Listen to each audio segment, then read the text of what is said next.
Dr. Alka. Hello everyone. Bonjour, Zadravo, Zadrasi, Aloha, Mabuhay, Hola, Konnichiwa, Salam, Namaste. Well, greetings of peace, love, and happiness to each and every one of you, and to all of you who have joined us live on the Wireless Connect, which is an international conference on topics of global relevance. And this happens to be one of our iconic shows, iconic programs, because this has been there from the very inception of Chilparco International. But more on all this and more about us. But let me first of all introduce to all of you, and after saying a warm welcome to whichever part of the world you have joined us from, and thank you so much from the bottom of our hearts for joining us. We have our friends joining us from the US, the UK, Croatia, Singapore, South Africa, Malaysia, Serbia, and India, and Bangladesh, and I hope I haven't left out any country, but thank you so much to all of you for joining us. Now, ladies and gentlemen, let me introduce in front of all of you the very feisty, fearless woman of substance, is our feisty president, Chilparco International Women Council, all the way from South Africa. We very lovingly call her Sister Mehereen, but she is Professor Dr.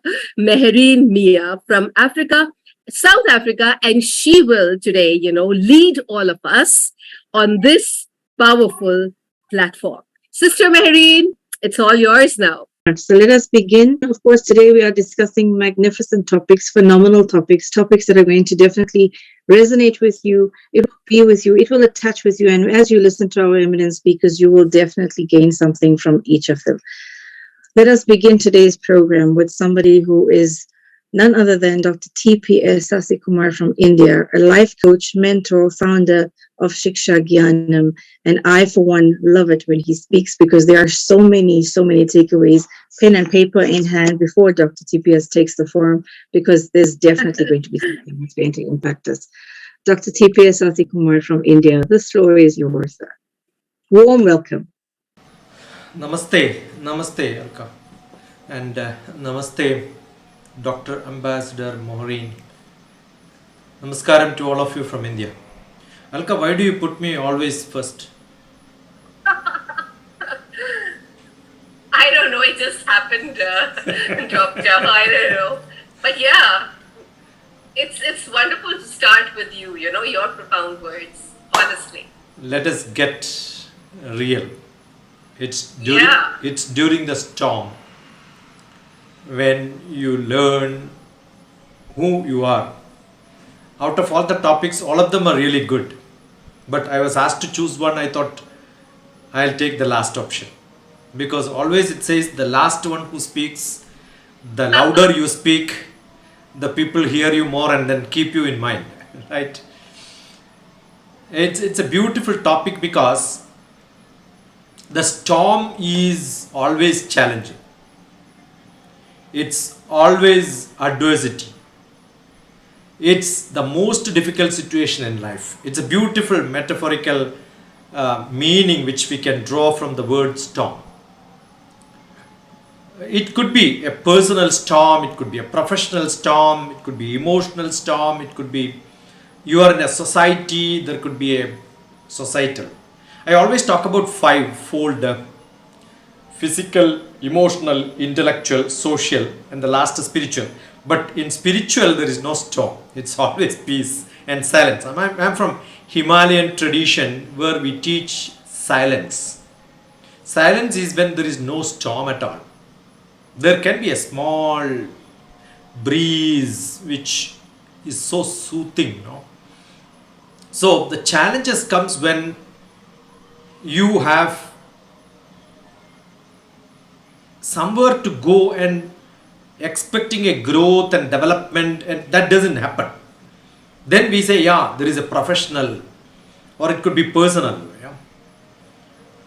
Every one life probably have difficult times, but all those are small humps on the road which we drive. The true problem is not the true problem. The problem is only when you remember that, when you look back in your life for long time. Otherwise, small perturbations can be there. There is a beautiful sloka in Bhagavad Gita. I'm sure those who are not from India, those who don't understand Sanskrit, there will be some difficulty, but it's a beautiful stanza which says, there is a teacher, master, and a fighter who want to fight in the war field. That's a dialogue between the master and the fighter. The fighter is lost, he is not able to fight. But lot of lessons were given, but he was not able to find any means of accepting them as they are, because when you are in a real trouble, no lessons will work. Lessons will work only when you are in peace, right? But then he asked, let me speak like a gentleman and see whether I will become a gentleman, right? Sthita pratnasya ka bhasha. Let me speak like a sthita pratna. That means unperturbed person, without storm. Let me speak like I am calm, cool. So let me see whether I will become calm and cool when I speak like that. But the master doesn't give a direct answer. This is the method to do it. He says, life is full of perturbations. Dukkheshu anudhiknamana, sukheshu vikataspruha, vita, raga, bhaya, krodha. You will have fear, you will have tension, you will be up and down in life. All these you have to face. Don't think that you are always smooth. With all this trouble, how do you become smooth and calm? Don't say that there are no troubles and I am smooth and calm. That's not the fact. See, I don't go out, I don't take food from anywhere, I will only live at home and then eat what is preserved, and I am healthy is not what is required. I go out and do whatever I want. I go to jungle, I go to summer, winter, all different seasons, and still I am strong. Then I can say I am strong, right? So there can be a lot of problems around you, but during the problem also, the importance of challenges you understand, face it, find difficult times, then the true strength and your weakness will come on surface, and then smash it and then clear it. So that means a self-reflection, examination of your thoughts, emotions, reactions, all that will give you a resilience of adaptability. If you are not adaptable to situations, I am sure you are always in the waves. I can give a lot of examples from my life. I can give a lot of examples from people who come to me, because I am a psychotherapist. So every day people come, educational problems, career problems, family problems. We know a lot of things happens around. So, but how do understand what is that which gives the value, priorities? How do I reassess my own values? See, when we talk to somebody, when you really get angry, you say, I will show you my real face.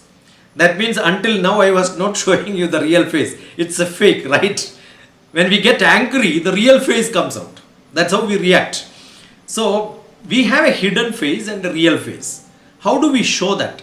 Experience all the difficulties, put into practice. We speak about empathy, compassion, but in the normal sense, fine. But embrace the change, challenges. Sometimes these difficulties will take you from one rail to the another rail. Otherwise it will go like a mechanical movement. You jump from one to another one. You know there is a change in your life.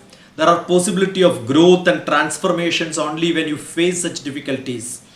There is a beautiful sloka in Sanskrit. Pratnayate, the strength. Bale, the strength of you with all the wisdom.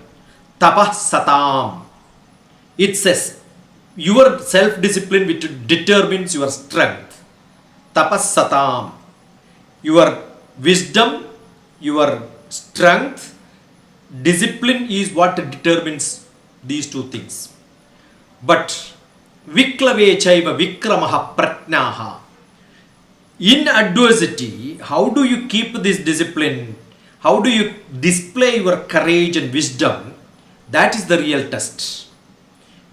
Viklave chaiva vikramaha pratnaha.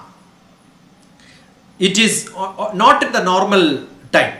in the real storm, how do you show that is the real test for you? Shitecha darunechaiva.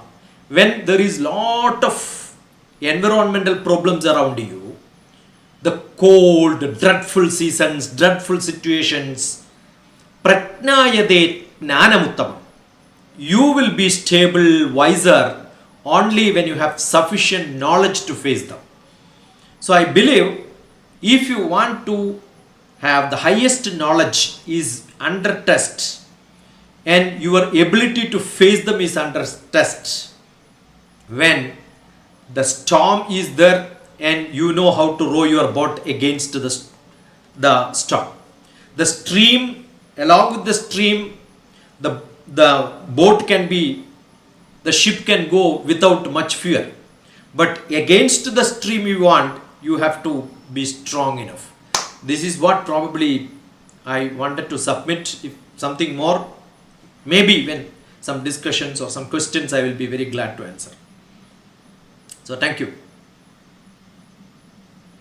Dr. TPS, I've always left speechless, and it's very difficult for me to be left in that way. But every time I hear you, I'm always left, and I'm always left with tons of notes and a piece of paper after I hear you. Thank you so much. Such profound wisdom. I'm in awe. Thank you so much, Dr. TPS. I think we are so blessed to have you. Really, I believe this. And I've written down so many takeaways already.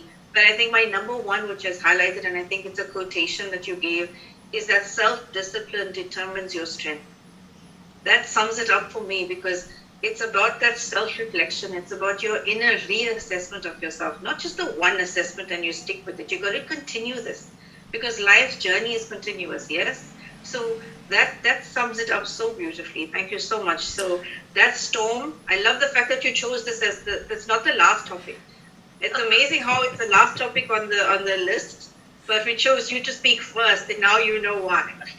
The wisdom is profound. Actually, Moharin, the yoga is very famous internationally today, which is India's contribution. Absolutely. Actually, yoga has 8 steps. Yama, Niyama, Asana, Pranayama, Pratyahara, Dharana, Dhyana, Samadhi. The first step is Yama, non-violence. See, when I do some violence sometime, definitely it will counterattack me after some time. So if I am non-violent, that means no storm internally from me. So any external storm I can face. Niyama is self-discipline. So I took only one portion of it to explain it. Since you loved it, I thought I should tell you where I took it from. Right. So Yama, Niyama. First non-violent, then discipline. Then asana. Asana is, I must be strong enough. If I am weak, my physically, Dr. TPS is not ill for so many years. 30 years, my weight is 60 kilogram. Not +1, not -1. Physically strong. Why? Last time it was 62, Professor. No, I said +or -2 that time. Because I didn't even move out from the COVID time. Now I started traveling back again. Last month, 2 months back, I was there in Everest base camp. Right, so I keep traveling. So, Yama, Niyama, Asana, best breath, Pranayama. My breathing has to be very stable. You know, when you get angry, when any problem comes to you, your breathing rate changes. Yeah. So if your breathing rate is normal, that means you are a strong person internally. Your biology, pharmacology, microbiology inside your life is not asking for more energy, more air. That means your BP doesn't change, right? So Yama, Niyama, Asana, Pranayama, Pratyahara, Dharana, Dhyana, Samadhi. I can control my ear. If somebody will tell so many things against, I don't care. Somebody may come to hit me, I don't even see him. I will just close eyes and then do what you want. No, let me see what will happen to me. So all my indriyas are closed. I look internally to my strength, not support from anywhere else. So during the storm, you learn who you are. Great meaning inside that. I am looking internally to see. I am not depending on anybody else around me. Actually, if you don't depend on anybody else, I am in Samadhi. I am a Samadhi master from Himalayan tradition. So I am Swami Rama's disciple. So what happens is we are strong internally, nothing happens to us. Thank you. Thank you so much, Dr. TPS. Yes, in the face of adversity, there's always an opportunity to grow, is what I always say. And this is, I think, where it all comes from. So, yes, thank you so much again for your contribution. Really, really appreciate you being here.